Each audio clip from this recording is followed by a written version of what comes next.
Okay, that was good. Why don't we just do that for the next hour? I don't know. I would love that. Well, you guess you're stuck with me this morning.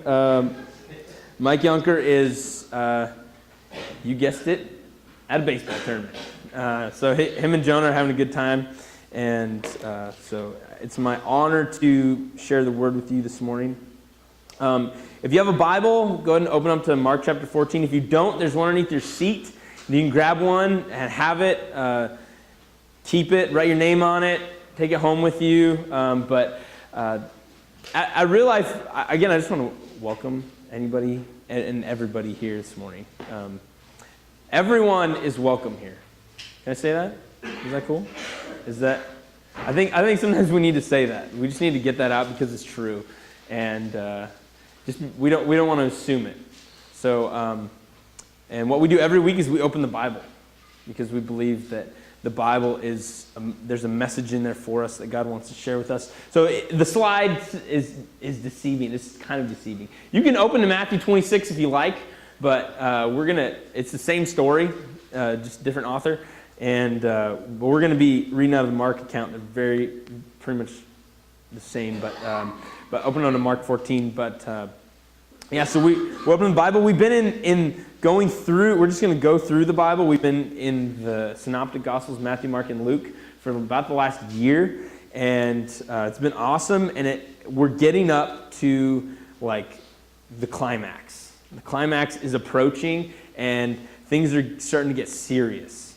People are like beginning to get really serious about threatening Jesus, about making sure that he shuts up once and for all. And those are his enemies, and his friends, they just want to take advantage of him. That's pretty much what we have. They're trying to call shotgun right next to Jesus and push each other out of the way.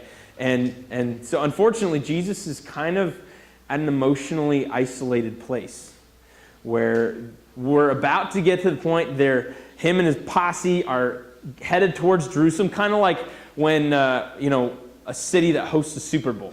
Like that week before the Super Bowl is probably nuts in that city, because there's so many out-of-towners coming in.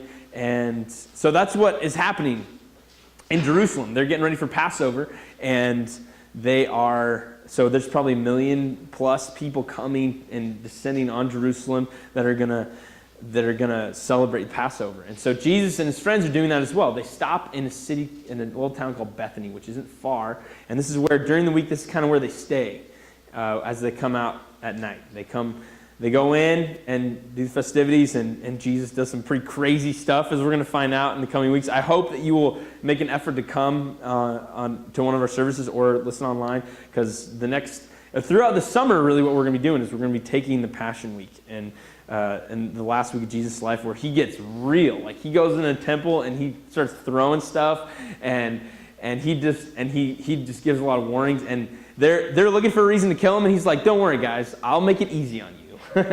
Like, this is for real. And so we're going to take this summer and go through that. So I really am excited about that, to look in depth at it, and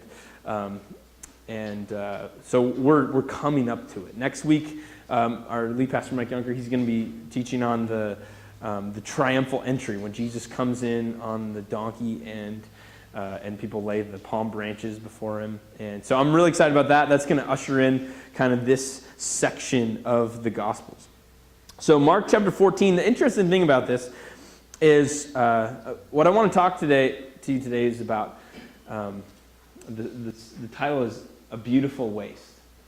And I want to talk to you about blessing, and how blessing can be a beautiful waste. And what we see here is, if you look at Mark 14, verses 1 and 2, and then verses 10 and 11, Matthew and Mark both record the story pretty much the same way. Luke, he records verses 1 and 2, and then he skips verses 3 through 9, and then he just goes straight to 10 and 11, pretty much word for word. So I'm going to read those the way that Mark or Luke has them in Mark's account. Just skip the story, and then we'll come back to it.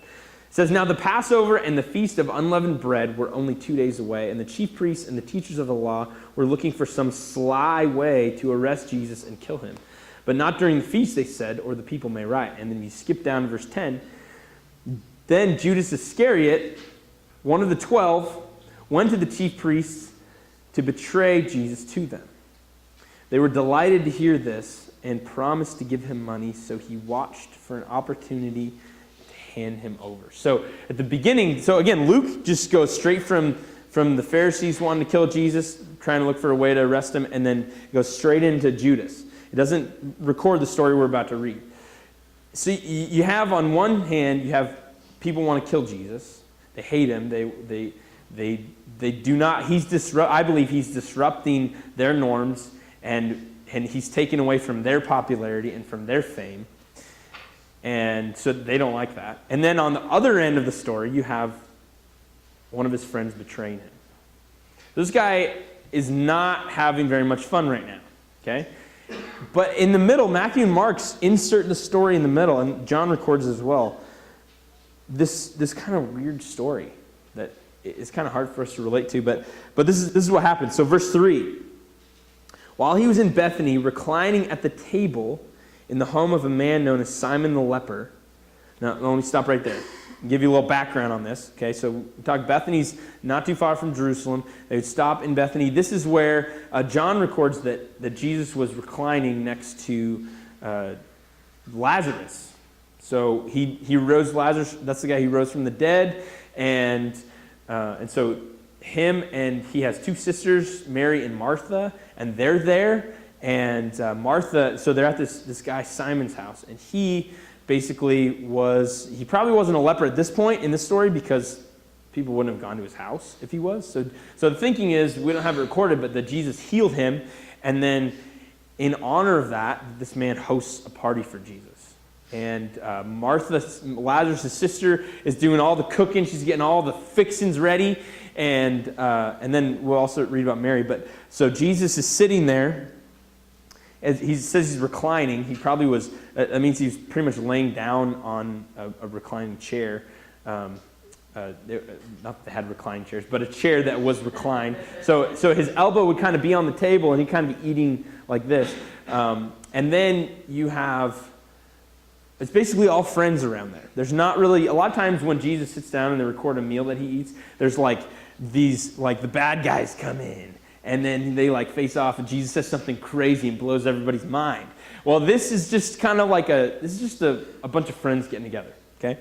So it's a little bit different setting than we're used to. So they're getting together, and so that's pretty much the background. There's just a bunch of friends and Simon the leper. And then it says this in verse 3. A woman came with an alabaster jar of very expensive perfume made of pure nard. She broke the jar and poured the perfume on his head. Now it's not lard, it's nard. There's a difference, okay? Just to clarify. So she poured it on his head. And John records also that she went back around and she poured it on his feet and wiped his feet with her hair as well. Some of those present were saying indignantly to one another, "Why this waste of perfume? It could have been sold for more than a year's wages and the money given to the poor." And they rebuked her harshly. "Leave her alone," Jesus said.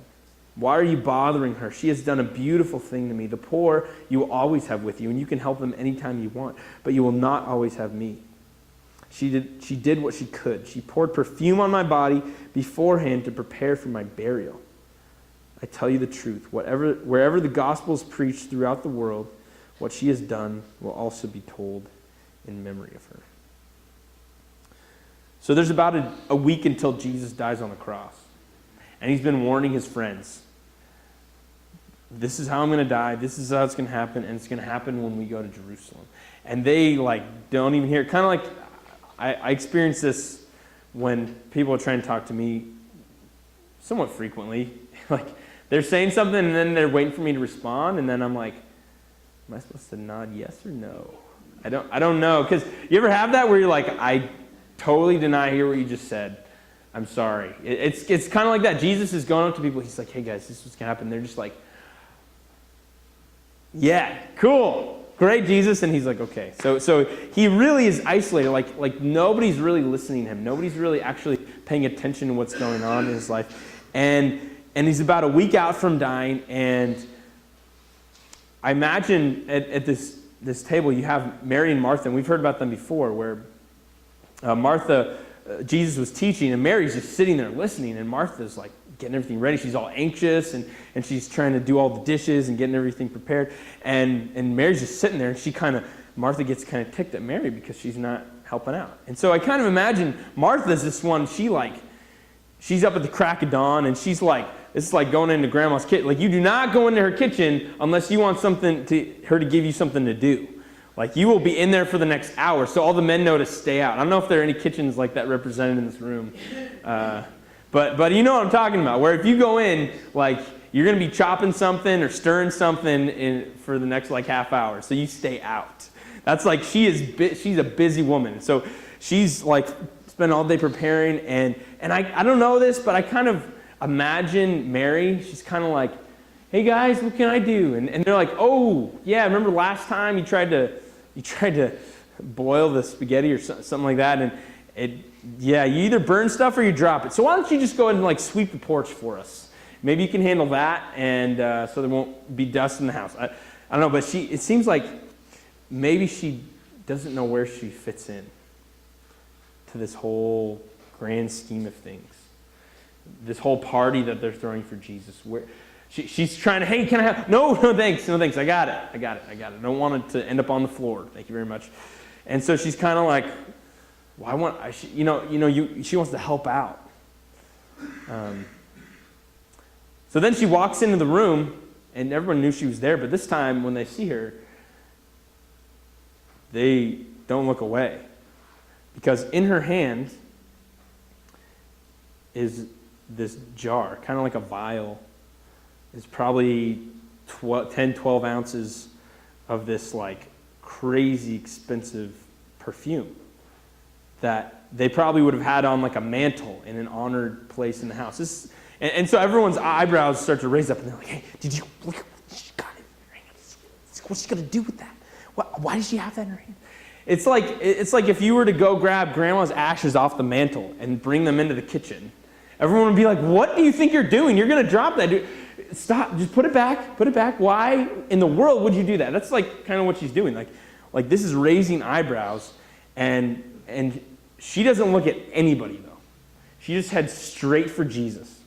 She looks straight at Jesus, and she just walks toward him. She doesn't say a thing, and people are gasping. Oh, what? Does she actually think she's going to do this? And so she goes all the way up to him. There's probably on the other side of the table from him. She breaks the seal, and she begins to pour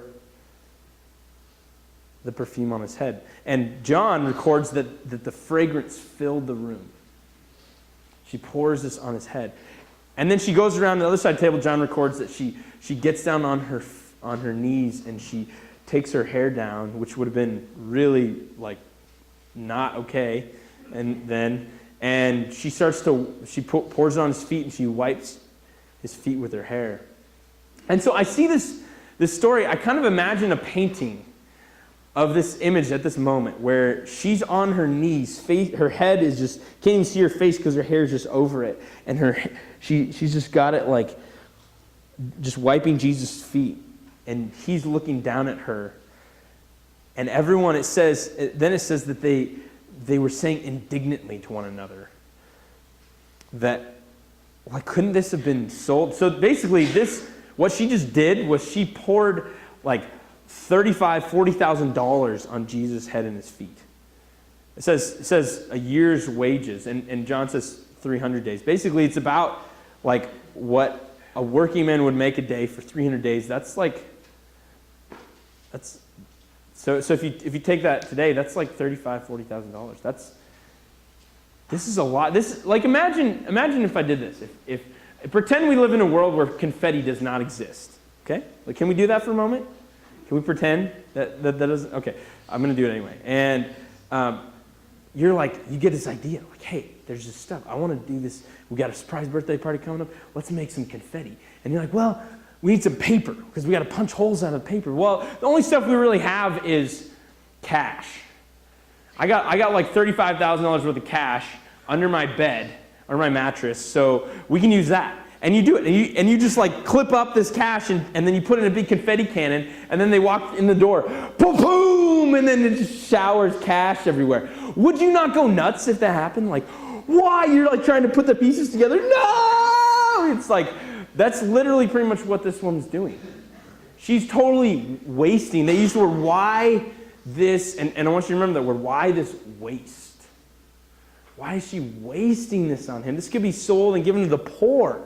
And it says that they rebuked her harshly. The word for rebuke is also used to describe a horse's snort.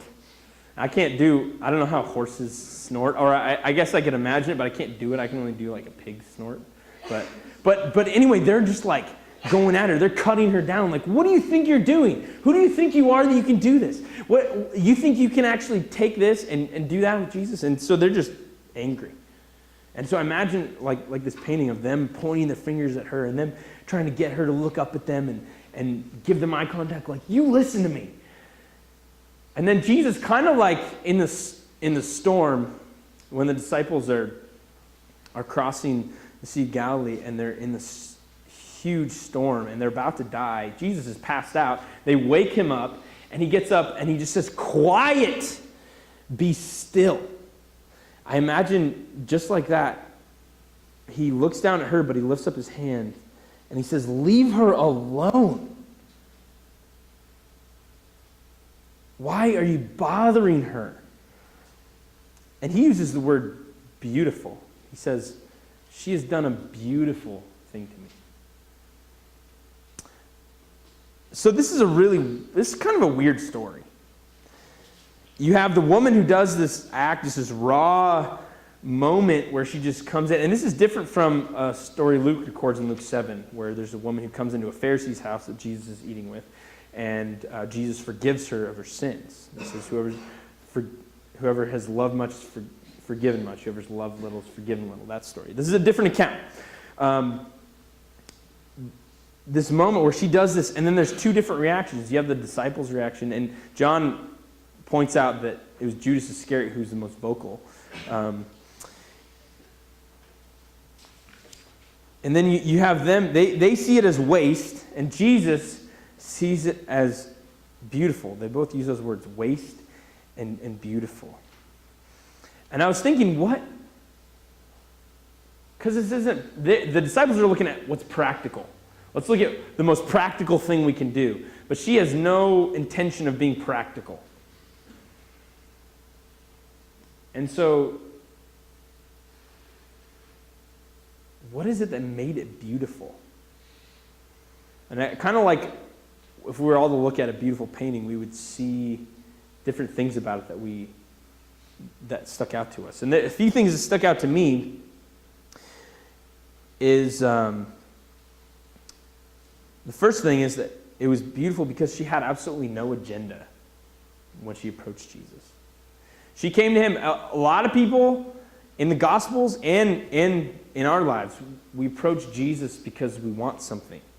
And that's not bad. That's not bad at all. But a lot of people, they would come to Jesus because they needed to be healed. They wanted to hear teaching. They wanted an answer. They wanted an advocate. They wanted someone to be on their side. And so they come to Jesus begging that he would do something for them. This is totally different. This woman, she just blesses him. She just gives herself to him. We don't have any requests. We don't have any healing, no sin forgiving. She just gives to him. No agenda. She's not expecting anything in return. Also, she gave him pretty much everything. Like this is something that probably was like an heirloom of some sort that would have been passed down. It's like if you have this ring. My wife has a ring that she got. I think it's like her great grandma's ring that her mom gave to her. It's like giving that to a little kid, at the dentist, like when you get a treat for a little toy, a little bouncy ball or something at the end of the dentist, or you get a little ring. Like, here you go. Here's like a $20,000 ring for you. We'd be like, no. But she just gives it to him. She gives him everything. Like this would have been her nest egg, basically. This is what she has. Because she says, Jesus, I believe if she were here today, she would say, this is not even close to how much you mean to me. but this is everything I have. So this is what I have to give. Also, she gave it the right time. Jesus is about to die. Whether she knew that or not, we don't know. But if there's ever a time to do this, it's now. Everyone has time to go to a funeral. Right? We can make time to go to a funeral. That's important. To visit a funeral. But how often do we have time to visit a friend who's still alive? How hard, how difficult it is to take an afternoon just to be with a friend, and yet a funeral is something that we will cancel everything else for. She values his presence. There's something beautiful that happens when we take time to be with people. When we take time to be present with people. Also, she acknowledged him with a blessing, and that's the word I kind of want to focus in on. As I said, he's emotionally distant from his disciples and from everyone else. No one understands what's going on in his life. No one understands what's about to happen. No one is really noticing him. No one's really accepting him. And so she comes in and she just gives this radical display of affection for him. She accepts him. She affirms him. She acknowledges his presence and what he's about to go through. And she puts his limitless value to her on display. And so then Jesus says this kind of strange thing where I never really got this. It says in verse 9, I tell you the truth, wherever the gospel is preached throughout the world, what she has done will also be told in memory of her. Thinking, okay, that's kind of a unique thing that he says. You don't really hear him saying that to other people, because he has lots of encounters where people come to him, but rarely do you hear stuff like this. So I was thinking, is she getting like a plaque in Jesus' office, like yes, you're going to get your own statue, or because it's like, okay, you have the gospel. You have the crucifixion, the resurrection, the ascension, the second coming of Jesus. And then you have this story over here that we'll kind of add on to it, like she's going to get a memorial for herself. And that just didn't make sense to me. I'm like, that doesn't really seem like something that Jesus would say. Why would he say that? Until I realized that the gospel and this story are not any different from each other.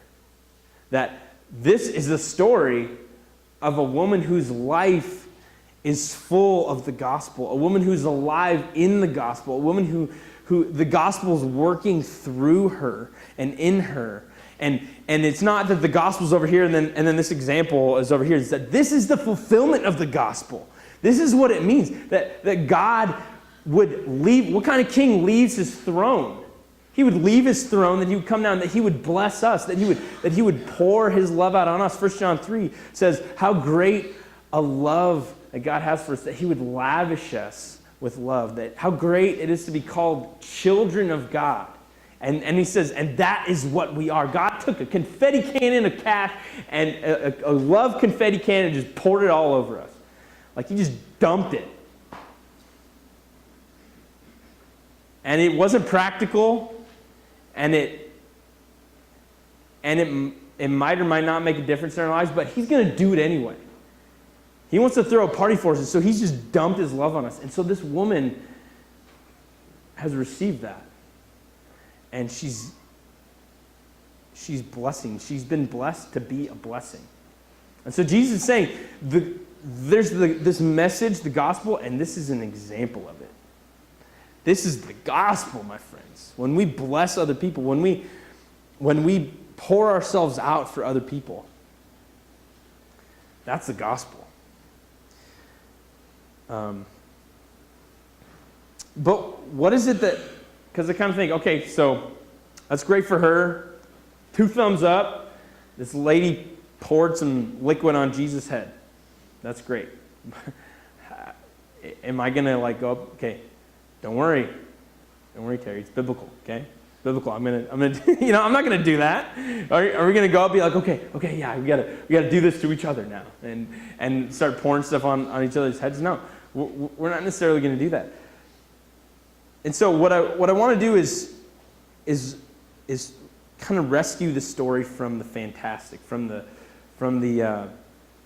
exceptional or the sensational, where this is a really unique act that she did. But for us, all too often I can feel guilty if I'm not doing sensational things. I'm not, I've never spent $30,000 worth of anything on anybody. And am I supposed to do that? Is that what I'm supposed to do if I'm gonna be a Christian?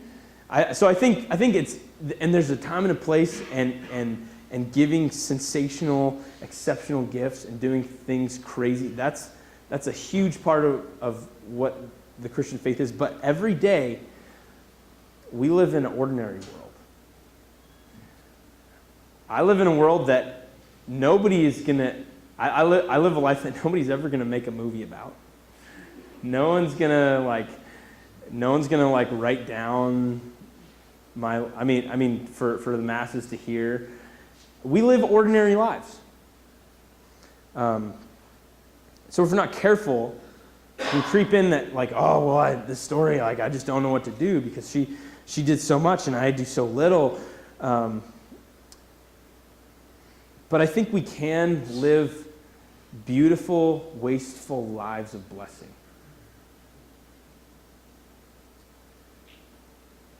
We can do that. And so let's do that. Let's live beautiful, wasteful lives of blessing. So when you think of the word blessing, what comes to mind? I want to hear some ideas. What comes to mind when we think of blessing? Gift from God. A gift from God? Good, yeah. There's no right answer. Just what is it? How does it strike you, that word? Comfort. Okay, that's good. Loving on someone. Yeah. Generosity.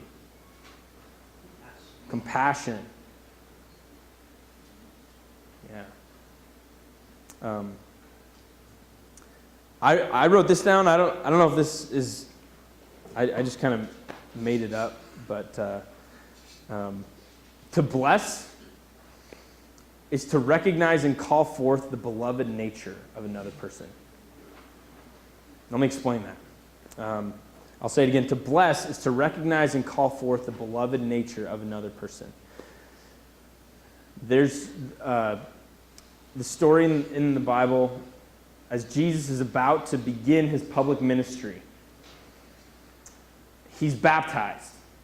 He goes in the Jordan River, he's baptized. As he's coming out of the water, you may know the story, the clouds part and light shines through, and the Father says, now what I would think, before I say, what I would think he would say is be like, okay, game time.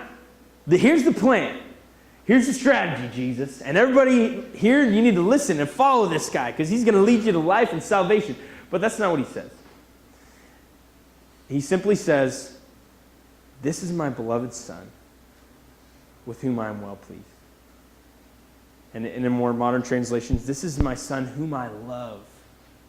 With him I am well pleased. God goes out all his way to part the heavens, shine light down, just to let everybody know that he loves Jesus. Okay, thanks. I think I already knew that. I could have figured that out. But he sees that as that important. And especially if you read the Gospel of John, Jesus has this such tight relationship with the Father. He says, we're one. The Father sees the Son as beloved. And we are no different. We belong to a love that is older than time. We belong to a God who made and fashioned every part of us. We belong to a community of people who have been dumped on by this love that is so grand and so great that it never ends, it never stops, it never gives up. That is what defines us. This kind of love where we're children of it, this all-encompassing embrace. So to bless somebody is to recognize and call forth that belovedness. To say to somebody, to communicate in whatever way, you are loved. Flindy, you are loved. You have been created, and God loves you exactly the way you are. To communicate that to somebody is to bless them, to call that forth, to bring that to the forefront, that you might be tainted by all these other things that everyone else is saying about you. Maybe nobody listens to you, nobody takes time to be present with you, but what's most true about you is that you are beloved by God. How rare is it for us to communicate that one-on-one to each other? We hear it, we sing about it when we all face the same direction, but when we turn toward each other and we actually receive that. In college, I spent a lot of time trying to shovel people's driveways and then leave before they could find out, because they would refuse to let me do it for free. And what I love about this is that Jesus is able to receive this blessing from her. He doesn't have to give anything back. He's about to give everything, but he doesn't have to give anything back. He just receives it. How hard is it for us to receive a blessing, to receive the deepest truths about who we are, because of how rare it is? Let me illustrate. Who has a dog in the room? Anybody have a dog? Okay. In our culture, we have this strange affection for dogs. Now, some of you may have the total opposite reaction, where you hate dogs because they are they're vicious and you had a bad experience, and why would you let something that has such razor sharp teeth and smells so bad into your house to live? And sometimes I wonder that about my dog. I love my dog, but he's really cute. But anytime I get close enough to him that I can smell his breath, I'm repulsed. And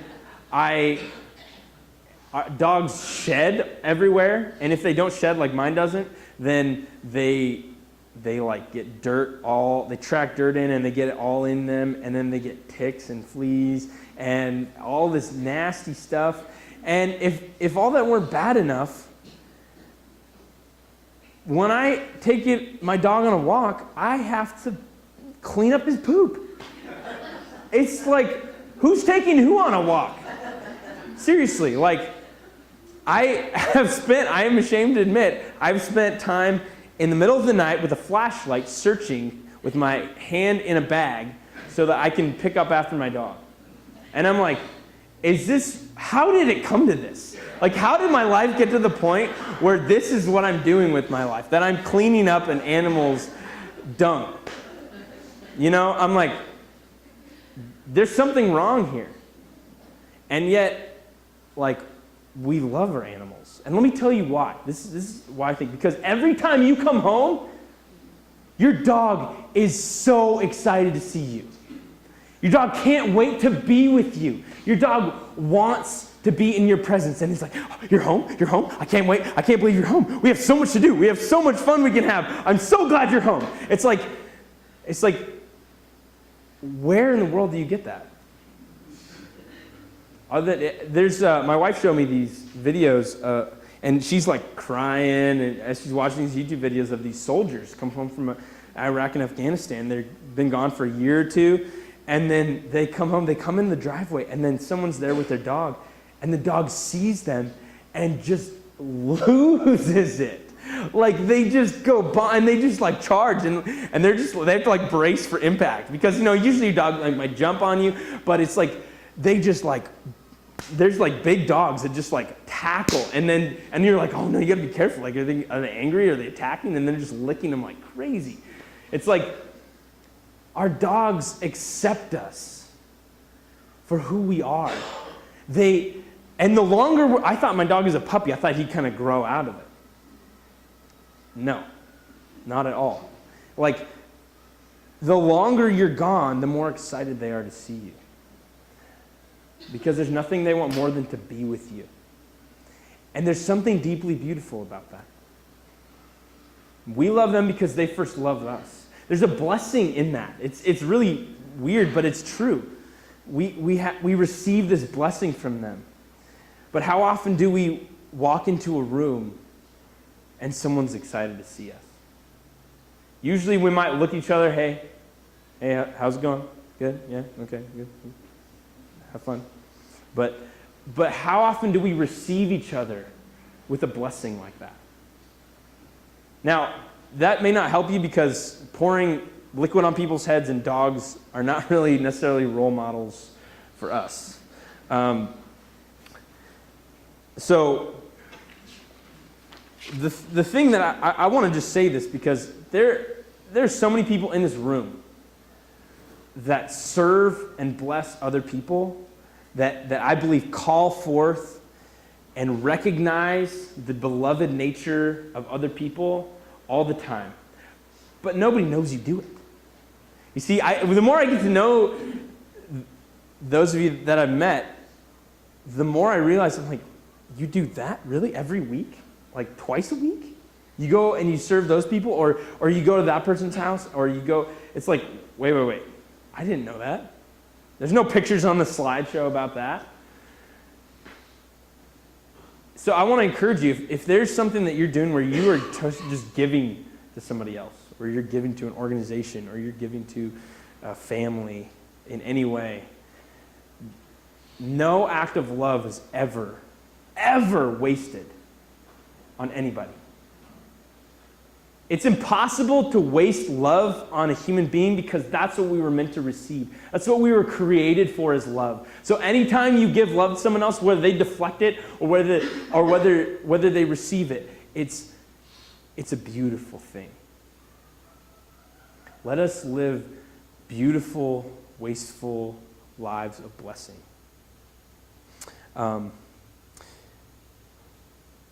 In our high school group, a few of us went to Boise a few weeks ago. Went to Boise Bible College and had an awesome time.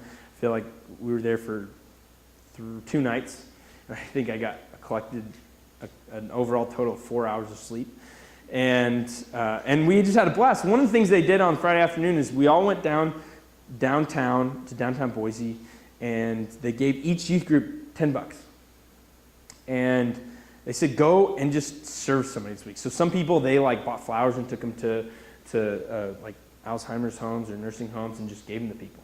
What we did, and I backed up and let the kids take care of this, and to make all the decisions, and I just had the money. And what they decided to do was we went to Winco and we bought some little index cards and stickers and markers, and we just wrote encouraging notes on them. And we just walked around and gave them to strangers. Hope you have a good day. One kid wrote,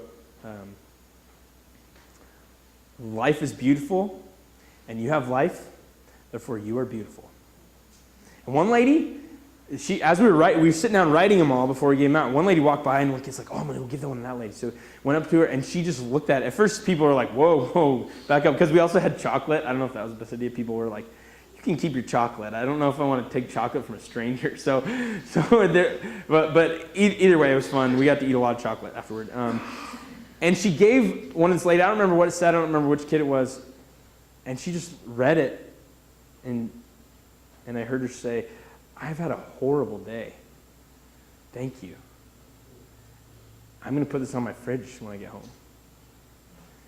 It's simple, little stuff like that, where if it's death by 1,000 cuts, maybe if that's how we find death, maybe we find life by 1,000 acts of love, where you just bless somebody, where you just give to them. In youth ministry, that's what I give most of my time to, is to 6th through 12th graders, and I love it. One of the things I've been reflecting on recently, our middle school group went to Portland and in March, as you may know, and they went to a conference there where one of the take-homes was in the booklet they had to write a note, a handwritten note, not a text message, not a Facebook message, but a handwritten note. And so that's a big deal. Tear out the piece of paper and write a handwritten note to 5 different people and give it to them. And the instructions were ways you appreciate them and how you're praying for them. And so we're on our way home, and I'm like, hey, who are you guys going to write your notes to? And give me your list of names. And I was kind of like being, trying to make sure they did it. And then the next week at youth group, hey, who wrote their notes? And everyone's like, oh. And some kids were like, what? What are you talking about? And I'm like, oh, we talked about this so much. And so it got to the point where a couple kids left their booklets in the van when we came back. And so they've been sitting on my desk, and I was thinking, I didn't write any notes. But I expected them to. And I was thinking, rather than putting this expectation before them until they do it because they're so sick of hearing about it, what if I just did it for them? And so last week I just wrote a note to each of the kids that went on the trip, and those that were there on Thursday, I gave it to them. And I didn't do it so that they would then go and do it. I just wanted them to know, because I've been kind of having this, I think, reformation of my philosophy. I feel like a lot of times I come to them with a script. Hi, how are you doing? Good? Good. Not good? Good luck. Now you got to listen to me. I got to tell you about the Bible. I got to tell you about what Jesus said so that your life can be transformed, because we don't have any time for you to talk. I got to talk.